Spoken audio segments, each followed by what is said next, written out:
ताजमहल कुनै प्रेमको प्रतीक होइन, एउटा रानीको चिहान हो।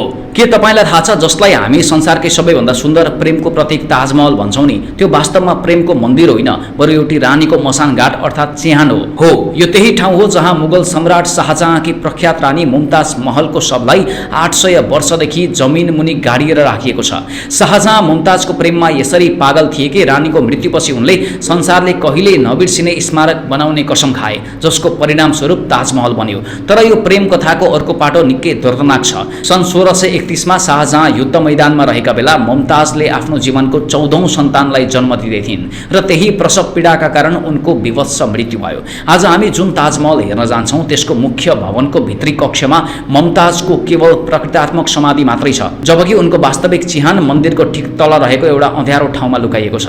पछि शाहजहाँको मृत्यु भएपछि उनलाई पनि त्यही मुमताजकै छेउमा गाडियो। प्रेमको नाममा बनाइएको यो विशाल चिहानबारे तपाईँ के भन्नुहुन्छ? आफ्नो विचार कमेन्ट गर्नुहोस्।